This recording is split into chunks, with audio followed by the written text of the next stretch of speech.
rather than fighting in formations the size of regiments and divisions. North Vietnam had made a virtual colony out of eastern Laos and Cambodia. These regions were major staging areas to rest and re-equip their troops. The Ho Chi Minh Trail was the umbilical cord that fed into South Vietnam, providing replacements needed by the VC and NVA to sustain the war. Mỹ mà đánh vào đường mòn đó thì có thể gây những trở ngại bởi vì if American ground troops had ever attacked the Ho Chi Minh Trail, they could have destroyed our entire supply infrastructures, which were set up along the entire trail. When I met Dong Si Win, the overall commander for the Ho Chi Minh Trail, he shared these same concerns. If American ground troops attacked, our effort in moving supplies and troops to the south would have suffered greatly. However, for some reason, America chose not to attack on the ground. Nếu mà Mỹ đã không dám làm cái điều đó. Cái thứ hai nữa là nếu mà One difficulty for American air power was the terrain. Huge mountains, dense jungles, and narrow valleys made targets difficult to locate. And despite an improvement in bombing effectiveness, North Vietnamese supplies to the south were increasing.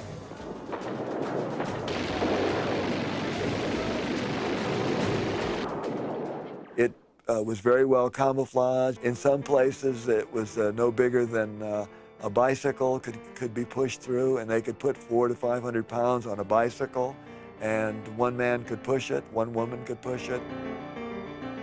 These never-before-seen NVA films demonstrate that the journey to the south was an extremely long and dangerous one.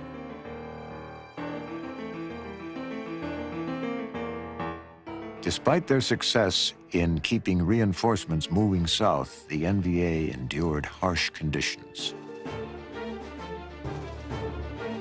Their commitment was undeniable. You try to survive the malarias, hungers, and bombardments and other things. But the thing that keeps you go on is something in here. Without that, I think it would be impossible to endure the whole Vietnam War. The flow of people carrying supplies on their backs was so constant and so well concealed that it remained an insurmountable problem. Troop replacements traveled in small groups of 40 or less to avoid detection. Most movement happened at night. Our trucks were repeatedly attacked and bombed by US C-130 aircraft, equipped with rockets or 20mm artillery.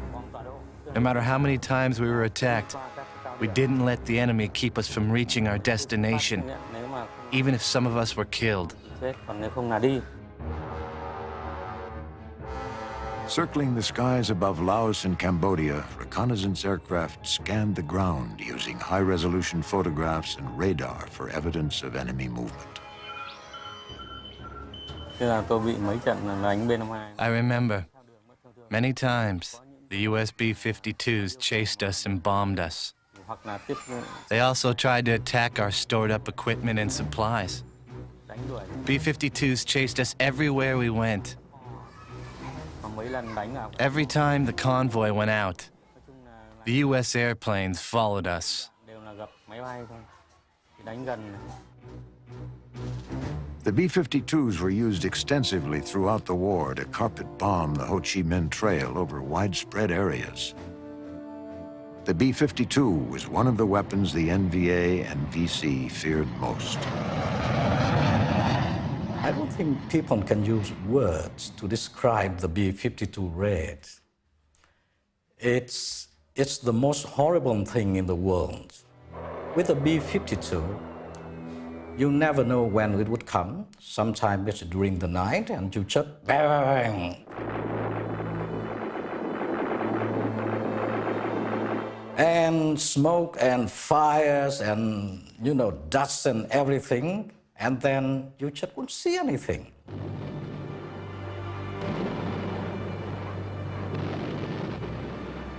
And when the smoke cleared, you got up, you shouted, you couldn't hear your own voice. And then you grope around for your friends and find, who survived and who had gone. And we were under B-52s many times, and I lost many friends in Laos because of the B-52.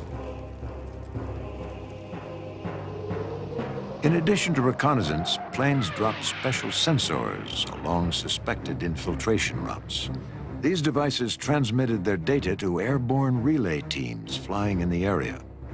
The secret devices would impale themselves on tree branches or sink into ground cover. They could pick up voices, detect seismic vibrations, sense heat, and identify electrochemical residue. This electronic surveillance was called Operation Igloo White. The Vietnamese knew very well about it. So our engineers remove all these kind of what we call tropical trees and plant them in certain places.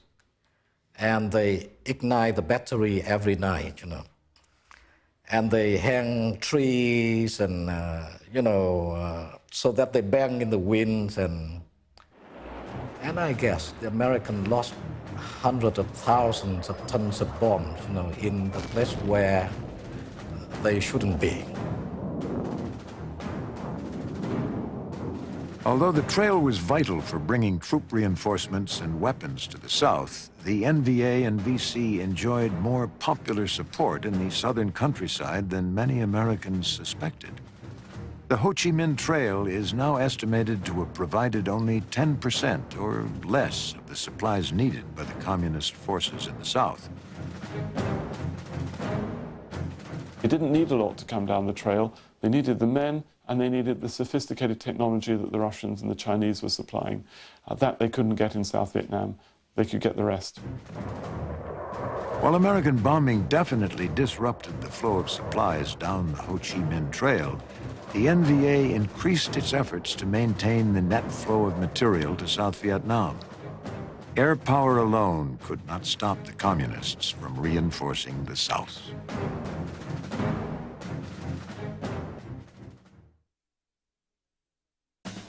In May 1972, American planes were again flying over Hanoi.